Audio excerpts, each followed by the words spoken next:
¿Qué tal, chavalones? ¿Cómo estamos?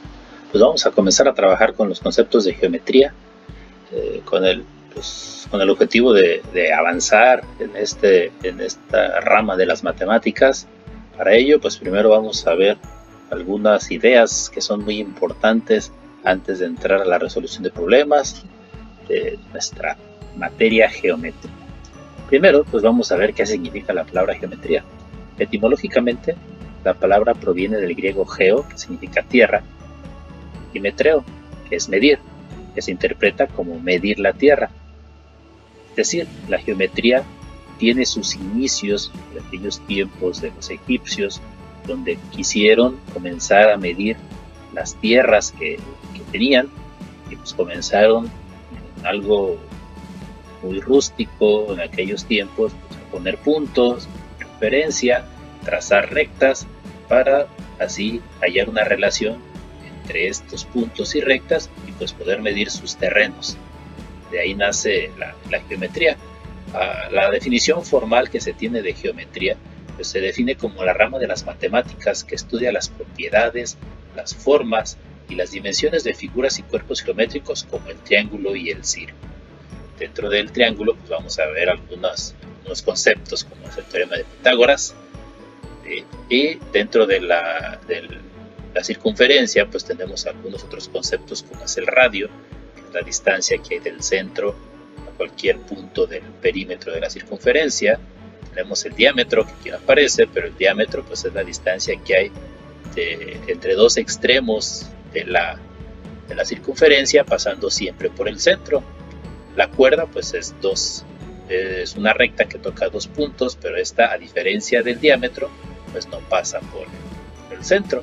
La recta tangente, pues aquella recta que toca un punto del perímetro de la circunferencia, y una recta secante, pues es aquella recta que cruza la circunferencia tocando dos puntos cualesquiera. ¿Sí? O sea, así es, poco a poco vamos a ir entrando al mundo de la geometría. La geometría pues maneja algunos conceptos básicos importantes, como es el punto.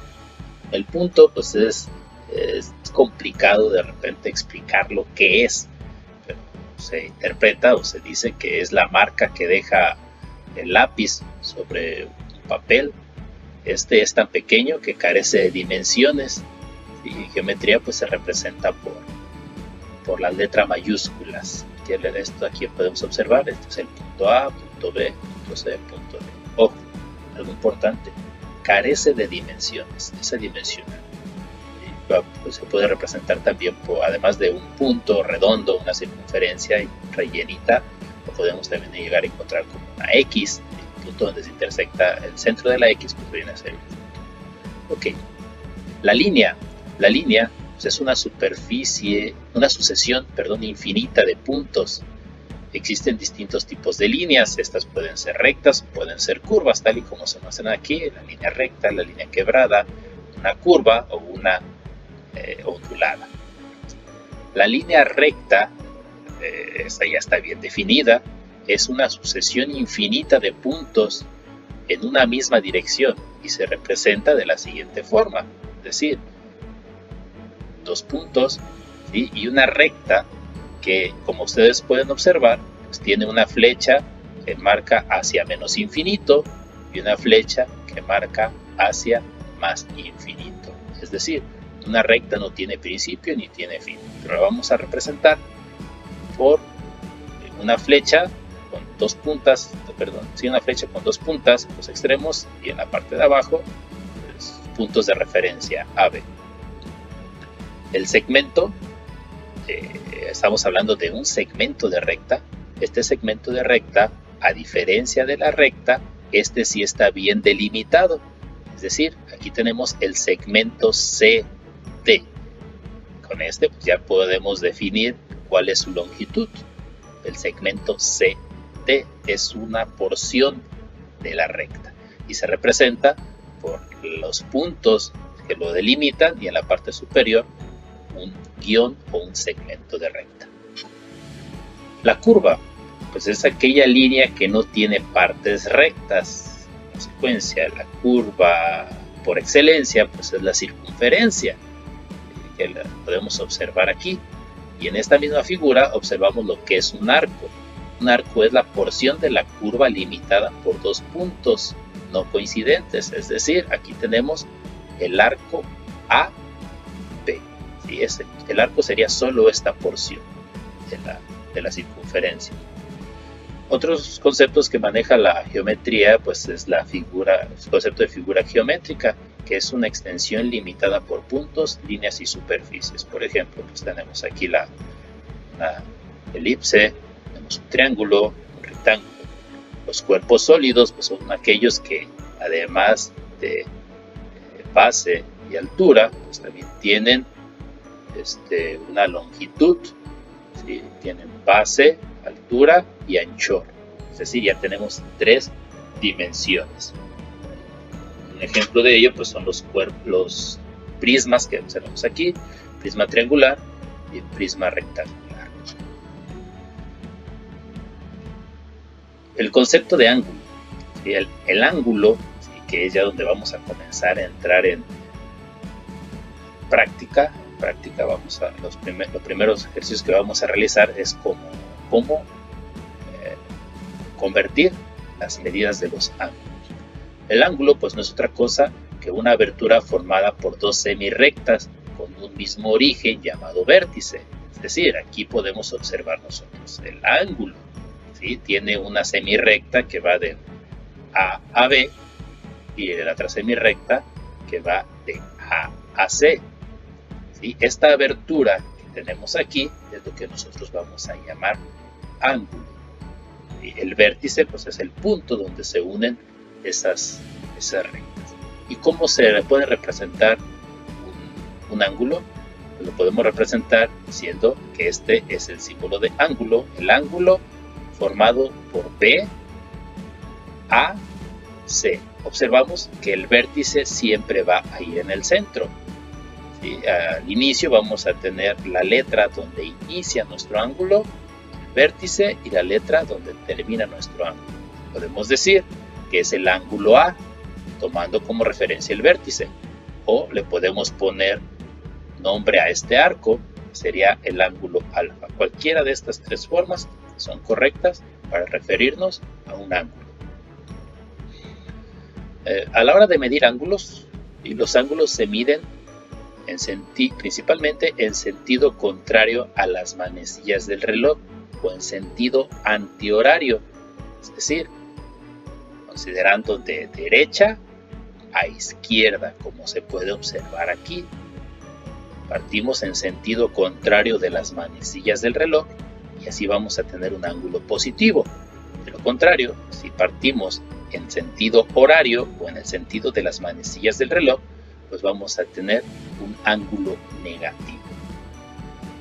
Para medir los ángulos tenemos dos sistemas. El primero pues es el sistema sexagesimal. En este se divide la circunferencia, como se puede observar aquí, en 360 partes iguales. A cada parte se le llama grado y se representa por una ruedita superior. El vértice del ángulo se va a encontrar siempre en el centro de la circunferencia y los lados se forman por dos radios. Cabe señalar que el grado no es la unidad mínima del sistema sexagesimal. El grado se puede dividir en minuto, en 60 minutos, y cada minuto se divide en 60 segundos. Entonces, ese sería el sistema sexagesimal. El otro sistema que se utiliza para medir ángulos pues es el sistema circular. Este sistema tiene como unidad fundamental el radián, donde el radián es el ángulo central formado por un arco cuya longitud mide lo mismo que el radio de la circunferencia. Es decir, si yo tomo una circunferencia y con una cuerda la corto del centro a uno de los extremos, pues voy a tener un radio. Posteriormente pongo esa cuerda sobre el perímetro de la circunferencia hasta donde llegue, y este arco que voy a tener aquí es lo que voy a denominar como radián. Eso es lo que equivale a un radián. Es importante aclarar el concepto de pi. Recordemos que pi se define como el número de veces que cabe el diámetro en el perímetro de una circunferencia. Es decir, el diámetro, que es la cuerda más larga que tiene una circunferencia, cabe 3.1416 veces en el perímetro de una circunferencia. Por lo tanto, si yo quiero sacar el perímetro de una circunferencia, este es igual a multiplicar pi por diámetro. Considerando que el diámetro son 2 radios, si tenemos aquí que el diámetro es igual a 2 radios, por lo tanto, podemos decir que el perímetro es igual a pi multiplicado por 2 veces el radio. Entonces, la circunferencia en su totalidad tiene 2 veces el valor de pi radio. Es decir, la circunferencia tiene 2 pi radianes, que es a lo que equivale, como podemos observar aquí, los 360 grados equivalen a 2 pi radio, 2 pi radianes. Y de aquí, de este valor, es de donde vamos a tomar el factor de conversión para nuestros dos sistemas, que es el sistema circular y el sistema sexagesimal. Para hacer estas conversiones, pues nosotros tenemos, si queremos convertir de grados a radianes, pues se multiplica el número de grados por el factor pi sobre 180, que sería igual a 2 pi radianes sobre 360, nada más que se simplifica la fracción y queda pi sobre 180. Entonces, si yo quiero convertir grados a radianes, voy a multiplicar el valor en sexagesimal por el factor pi sobre 180. Si yo quiero convertir radianes a grados, lo que voy a hacer es multiplicar 180 entre pi por el valor de los radianes. Este sería el factor de conversión. El valor de los radianes lo voy a multiplicar por 180 y lo divido entre pi, y de esta forma voy a obtener el equivalente de grados a radianes. Muy bien, chavos, pues por el momento sería todo lo teórico. En el siguiente videito vamos a hablar sobre lo que es los ejemplos de convertir primero un valor de un ángulo al sistema sexagesimal, y posteriormente veremos cómo convertir de grados a radianes y de radianes a grados. Por el momento sería todo. Reciban un saludo de su profe Reguín. Que tengan un excelente día.